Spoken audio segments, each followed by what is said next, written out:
Iniciamos esta continuación de la ficha 19 a partir de la lámina 72. Creo que es una lámina fundamental porque nos da a conocer, según una posición que he mencionado, que seguimos entre otros Víctor Manuel Castillo Farreras y yo, de cuáles son las características del Calpulli, si tomamos en cuenta que corresponde a una comunidad humana de carácter gentilicio, o sea, todos ellos creen que están emparentados por razón del parentesco a partir, están ligados a partir del parentesco, a partir de un antepasado común.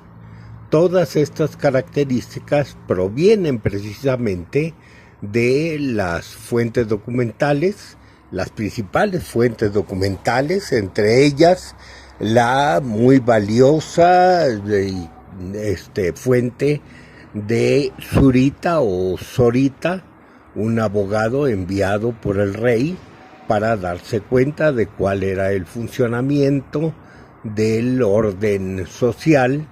Obviamente el rey tenía intereses de obtener una cantidad mayor de tributos y eso originó a que enviara a este abogado, y el abogado cumplió con, no venía a hacer aplicar una visión idílica personal, venía a ver cómo funcionaba, y es la fuente más importante que tenemos nosotros de la organización del Calpulli. No es mucho lo que nos informa, pero es el que más nos informa. Y todas esas características provienen de fuentes de aquella época. Y vemos que indudablemente hay una base fundamental en cuestión económica.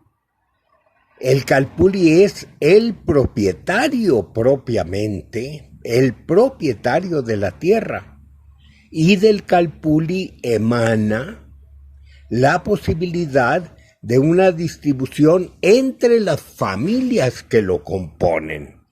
No se las vende, se las distribuye gratuitamente, reconociendo que esas familias tienen el derecho de explotación de la tierra, principalmente a partir de su mera pertenencia a un grupo de carácter familiar. Y otra de las cosas que están fundamentando la economía del grupo es una profesión común, que todos, aparte de ser agricultores, en fin, todas las actividades que pudiéramos considerar normales en cualquier tipo de sociedad de aquella época, aparte tenían una profesión, y que tanto la propiedad territorial como la profesión, que son la base económica del Calpulli, están respaldadas por una cultura particular que es la del Calpulli. Pero aparte de esto, tenemos que considerar que la creencia es la que cubre completamente el aspecto económico, el aspecto cultural, el aspecto de la residencia, y hace de uno de los personajes religiosos, o sea, el Calpulteotl, el dios del Calpulli, lo hace el personaje central de la organización. Entonces todo esto, si no es a partir de una explicación de carácter gentílica, no vamos a poder darla por considerar que únicamente se trata de una demarcación de tipo burocrático administrativo. Entonces yo encargo a todos que repasen lo más posible esta lámina 72 a todos los que tengan un interés particular que cotejen con la información de las fuentes documentales. Repito, la fuente importante, en este caso la fuente básica, es precisamente Alonso de Zurita, y que vean con entera libertad cuál es la explicación que les satisface. Si la explicación de una vieja, arraigada tradición cultural o de un nuevo sistema de carácter burocrático instaurado por los mexicas o tal vez en todas las ciudades importantes, pero una cosa totalmente reciente. Creo que es muy, muy probable que nos den la razón a Castillo Farreras y a mí. Vamos a ver una cosa que siempre me ha llamado la atención. Pasamos a la lámina siguiente, la lámina 73 de la ficha 19, y vamos a encontrar una institución que no está explicada en las fuentes.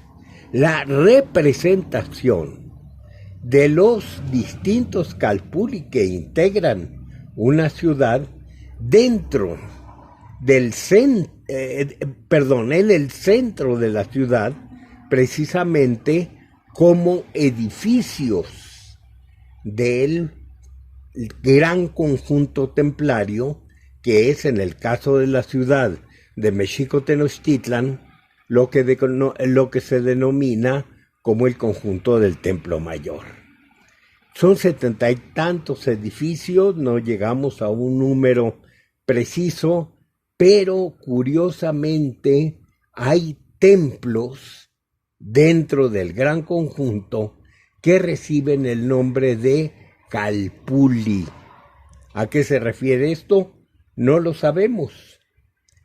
Sin embargo, hay posibles vestigios de una equivalencia en la organización de algunos atrios de las iglesias coloniales tempranas, que son precisamente las capillas atriales.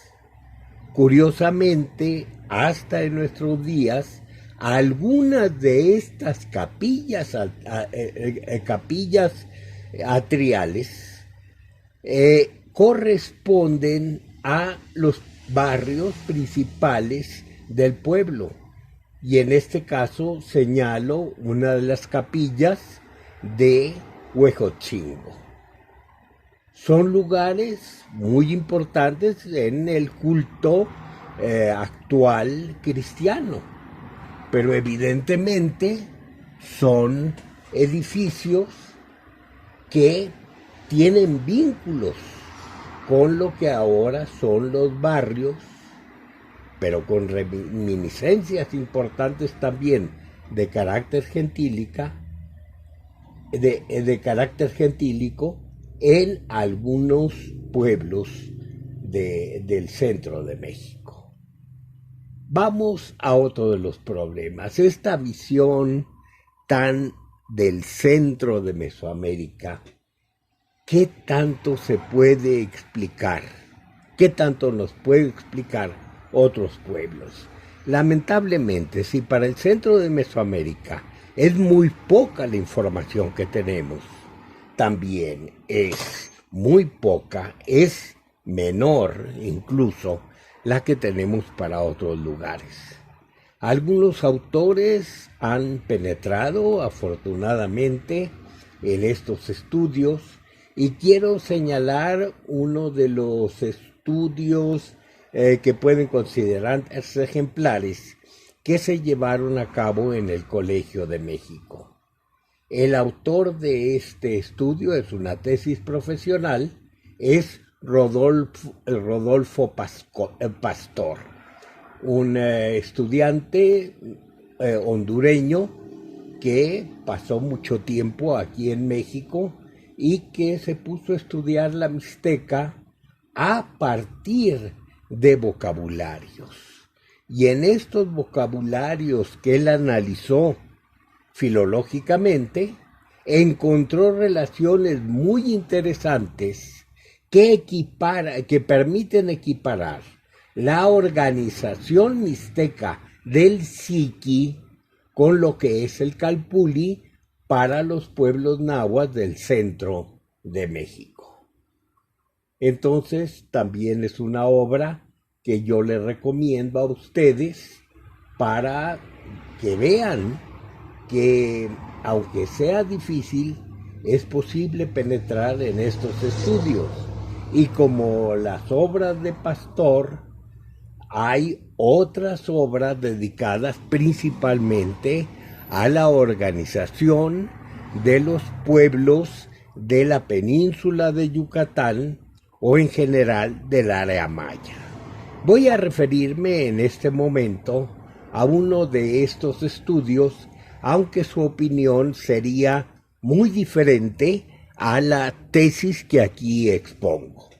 Se trata precisamente de la tesis de Carmack, cuando él hace un estudio de la organización de los pueblos de la montaña guatemalteca, en particular los quichés. Carmack nos dice que el Amac de los antiguos quichés era semejante a Calpulli de los antiguos nahuas, pero que se establecía una diferencia de generación entre las familias nobles y las plebeyas. O sea, Carmack sostiene que no existía un patrilinaje para todos los pobladores del Calpulli, como se supone que existe en el centro de México. Sostiene que no era así, pues varios patrilinajes de vasallos estaban sujetos a un patrilinaje noble diferente dentro de un mismo chinamit.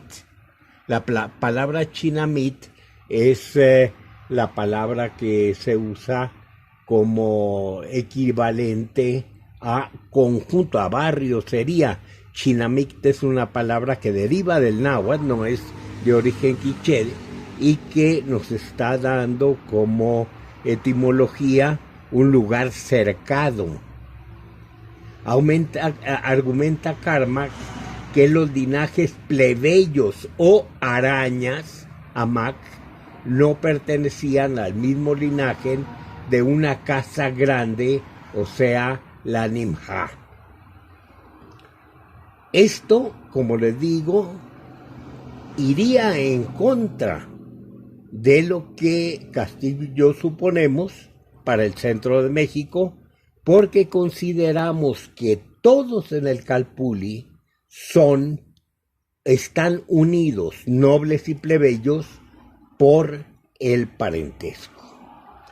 Me baso simplemente en lo que afirma Fray Francisco Jiménez y lo que afirma las casas.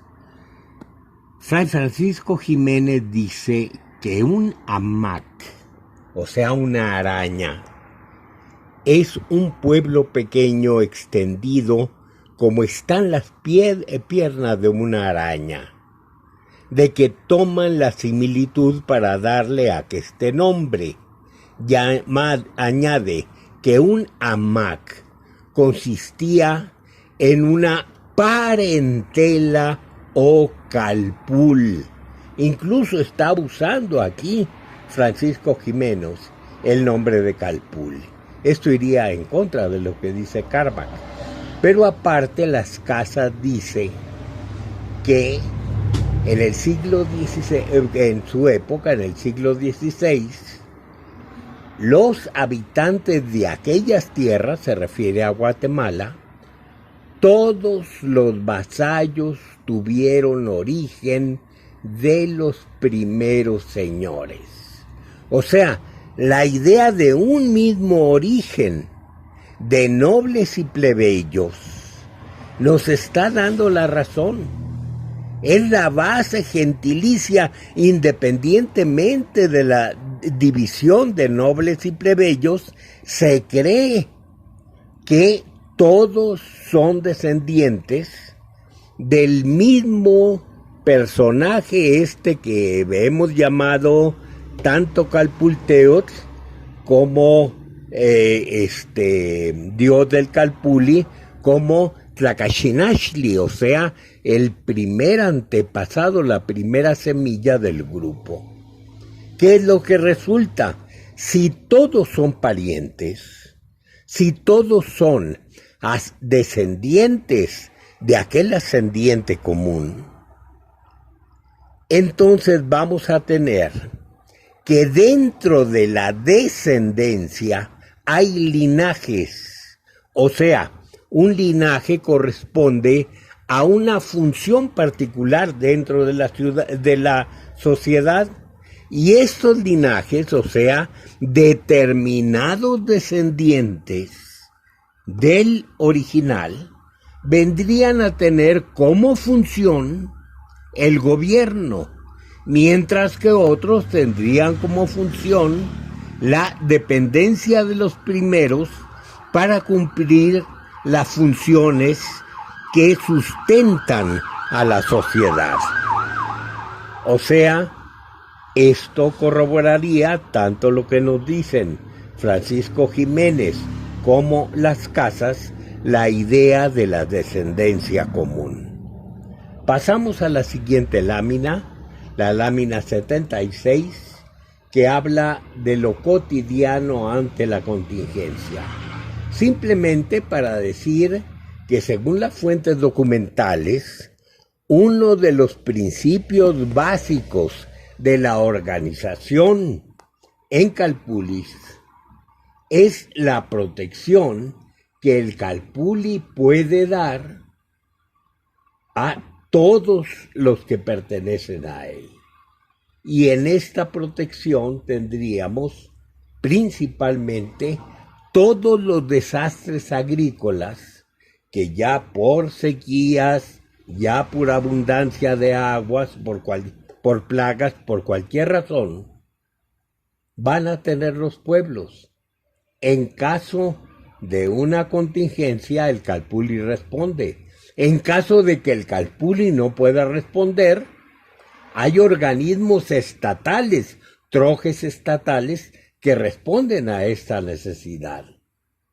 O sea, son organizaciones que independientemente que están basadas en la explotación de los agricultores a través del tributo, son organizaciones que están respondiendo a una necesidad común ante lo que era muy frecuente, que era una falta de producción suficiente de las materias básicas de los agricultores.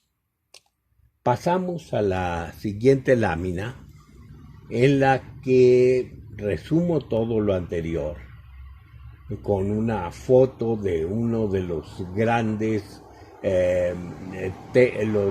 montes sagrados, la Malinche, diciendo que cada ser humano y su comunidad como grupo están protegidos por una proyección particular del dueño del monte.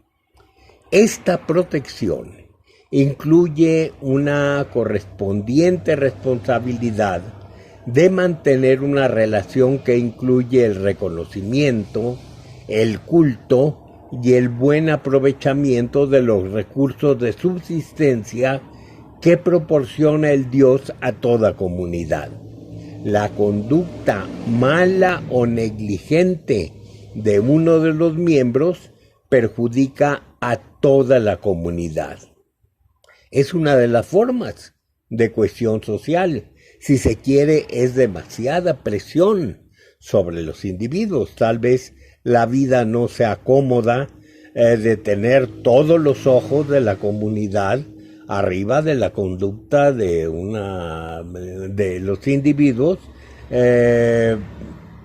considerando que aquel que se desvíe es un peligro social, pero es la realidad en el campo actual y en el campo antiguo de México, en donde todas estas desviaciones se consideraban generadoras de sequías o de desgracias o de plagas. Entonces toda la comunidad estaba vigilando la buena conducta de todos sus componentes. Pasamos a otra lámina.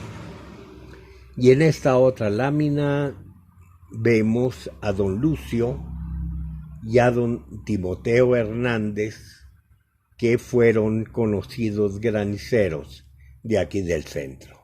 Yo no conocía a don Timoteo Hernández, a don Lucio sí, a don Lucio lo conocí bien porque incluso salí con él a algunas de las ceremonias cultuales en los volcanes, y eran hombres que por designación del dios de la lluvia tenían a su cargo, tenían la responsabilidad de conducir las grandes peregrinaciones que se hacen cada año a un monte sagrado donde se rinde culto en particular al dios patrono. Esto de lo que les hablo aquí ha dado lugar a que muy diversos investigadores se hayan dedicado al estudio de los graniceros. Quiero mencionar aquí simplemente a 4 que considero de los más destacados, muy destacados los 4. El primero sería Guillermo Bonfil. Guillermo hizo todo un trabajo relativo al culto de los graniceros. Luego tenemos a las 2 coordinadoras de un libro fundamental que se hizo entre el Lina, por una parte, con Beatriz Albores, y por la universidad, por Johanna Broda, y en este libro ellas se dieron a la tarea de reunir trabajos muy buenos de distintos autores que nos dan una visión completa, que son los graniceros en distintas partes del centro de México. Por último, tenemos a Julio Glockner, que también se ha encargado en forma muy puntual, muy puntual, de estos cultos, sobre todo en las faldas del volcán Popocatépetl. Es Julio Glockner uno de los, tal vez el mejor especialista en esta materia, en el culto particular de don Gregorio del Popocatépetl. Sus obras, que aparte es muy buen escritor, sus obras son de gran interés, y yo les recomiendo en esta ocasión tanto el artículo de Guillermo Bonfil como el libro que publicaron sobre graniceros Johanna Broda y Beatriz Albores, y lo que ha publicado sobre los volcanes, el culto a los volcanes sagrados, Julio Glockner. Y con esto cerramos la ficha 19 para pasar enseguida a la ficha 20, que nos va a dar una visión de lo que es toda la base cosmovisiva en la vida pública, la ficha número 20. Entonces, nuestra siguiente sesión pasa a este lugar.